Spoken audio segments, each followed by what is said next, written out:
Guys, just wanted to show a little update. I am planning on purchasing a house in the next 1.5 to 2 months, so you'll see a bunch of updates at that point when I set up the infrastructure of the wiring and everything, and a bunch of different software hacks that I'm going to be trying to put together to set up the ultimate home, I guess. So let me just show, this is my hack together system for my sister's thing. I've showed her PF Sense system before. This is as good as you can do for free, or as for old parts that laying around, and still a pretty good system. But today I'm going to focus on the Airave. This is a Sprint Airave 2.5 version 2.5. I'm going to talk about everything I learned when setting this guy up. Basically, if you have bad Sprint coverage at home, you can complain to Sprint. They'll send you one of these. We didn't have the terrible Sprint coverage. My sister was setting them up at work, and they had extra, so she just got to bring one home. The only thing is it wasn't working at first, so if the network is not working, I think it was either mobile or broadband, but I think it was mobile. If mobile light is red or something, that means you probably need to activate the device. I had to call, and they added it as another phone on the account, but it was free. It's just they want you to use it because it takes loads off their stations. So what this does is it's a micro tower. It basically, my phone connects to it and thinks it's a 3G signal. I'm not sure if it competes with 4G, if it does that, because we have 4G in my town now, LTE, and I'm not sure if it'll connect to this instead, but I think it does, at least for voice. Because well, how you'll know it's working is when you make a call, you'll hear 2 beeps, and that's how you know you're using the tower. Now, the disadvantages of that is if you start walking away, it can't cleanly disconnect from that and connect to a regular tower. So you're basically stuck on that. It will just end the call. So regular towers, you can switch between one tower. You can be driving, and it'll keep working as long as you have decent coverage to one tower. This guy, it's either all or nothing. You use this guy, if you're driving, you're on the phone, then you come home, it's not going to cleanly switch over. So that's one disadvantage. Let me talk about more stuff. Your options on this guy is you can go into your Sprint account once you've activated it. You can say what numbers you want to be able to use it, or just everything. I just put numbers. Just either way works. I just figured, why use our bandwidth for other people's phones. I think by default you can put 10, but I think you can put more even. But I put all the numbers that are on our family plan that are on Sprint. So basically 6 or 7 people. So I think 6 or 7 people can use this device if they're in the area. So another thing you want to do, the 2.5 version is nicer than the other versions because it has the GPS can be plugged in here. So if you have a nice window right by where you're going to plug this guy in, you don't even need to use the wire. It comes, it will actually fill in this slot and plug into the little connection in there. Looks like that. Yeah. So, but it comes with a 20-meter cable, super long cable, which, as you can tell, I had to wrap up. And I figured, might as well go all out if I'm going to do this. I wrapped it up, and I have a hole. I drilled a little tiny hole, and I stuck it through. I put a piece of tape on the end, stuck it through, so it wouldn't get dust in there and mess up the prongs, the single prong in the middle. And then I have the GPS unit on the outside. I will show that, but when I'm done talking about the stuff on the inside. So, you want the GPS to have good signal. It was working in here, but it would disconnect sometimes. So now the GPS does not actually help us. All it is it's a verification to Sprint that you're in an area that they're allowed to cover. Because if you bring this thing to Japan and you could fake the GPS, you would get free calling. Basically, you're bringing a Sprint tower there, just sending it over the internet. So that's why they would be technically, they would be breaking the law, or you'd be breaking the law or something. But they're making coverage in an area that they haven't paid for wavelength there. So yeah. So that's what the GPS is for. There has been rumors about being able to hack it. I think there's an open telnet port in there, or there's a way to get the telnet port to open up, but nobody's been able to hack the GPS, at least from what I've Googled. So for now, if you're using it in the States or wherever Sprint has coverage, it does work, but you just want to have good a window by you, or do what I did and drill it through the wall. You have a super long cable, so you can mess with going through. I tried to go through the attic, but then I was like, screw it. The attic was just going to be way too much work to get it through the end. So now let me talk about hooking this guy up. The way Sprint recommends it is you plug the modem into the WAN, and then you have the LAN come out, and this acts like a router, and it does slow you down because it does not have much CPU. So if you have high bandwidth, it's not going to be able to push it. So it has 2 LAN ports. So don't even mess with that. have it as a client on your LAN and just plug your router into this. So just have it like it's a computer, and it will still do the same thing. It'll work exactly the same. The only problem is if you're downloading a lot, this can't do the QoS for you, so the quality of service. So if you're downloading a lot, all of a sudden this guy isn't going to be able to get your packets up. So someone's on a call, someone else is torrenting a bunch, your call is going to be dropping, or it's going to be really bad quality.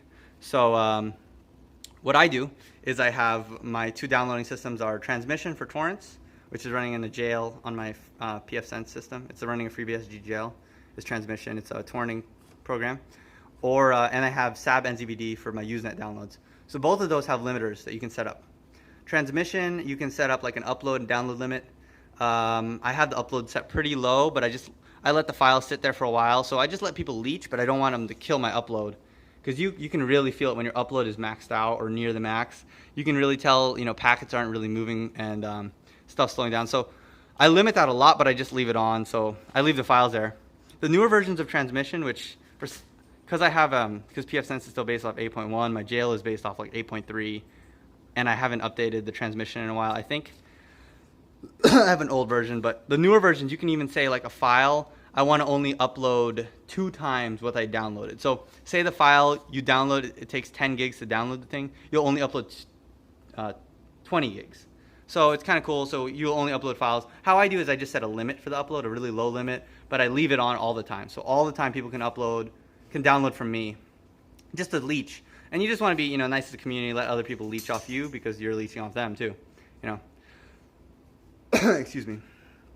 Yeah, so that's for transmission. For SAB, there's controls in there for bandwidth caps and also for usage, and you can set times and all sorts of different things. So you can set what time of the day you want to, like I say, max out in the middle of the night. No one's calling anyway. No one's likely using the internet, and if they are, maybe they can shut down SAB or pause SAB real quick.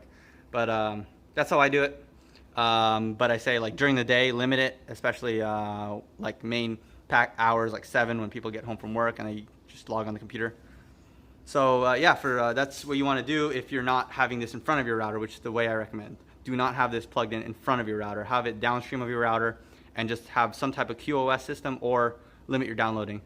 Now, there is QoS systems for pfSense. Obviously, I haven't messed with them. I've played around with them, but I haven't really wrapped my head around how it's going to work. It always seems like it's somewhat limiting because broadband over cable is always like, it's based on usage. So if the whole neighborhood's using it, you get less usage. So even if your limiter is letting you only go like 25 megs, it almost needs to be limited based on what is the max, and the max needs to be tested.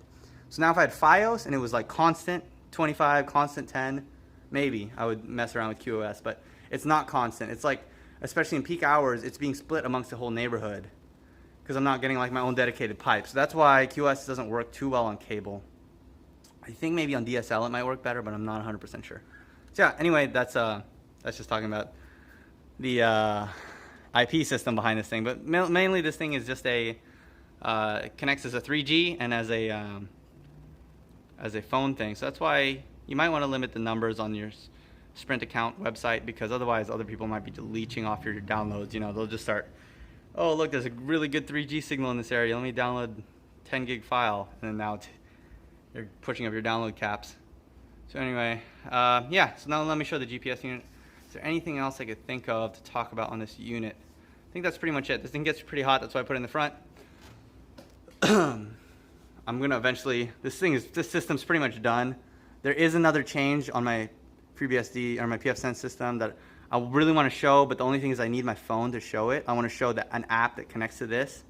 Basically, it's Subsonic, the jukebox system, and the way that I got that jukebox system to work in a FreeBSD jail, and it's just awesome. You can play your music right through your phone, and stream it out of an audio port on here and everything. It just I need my phone to do it, so I'm recording with my phone. So once I get a hold of another phone to do this, I'll show it.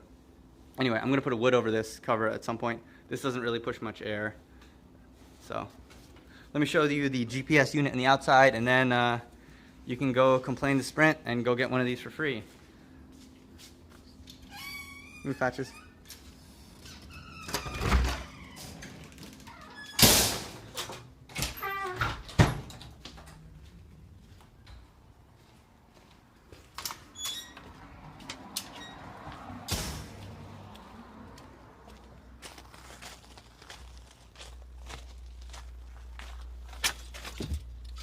So as you can tell, that's the very small, the hole was actually perfect size for the head.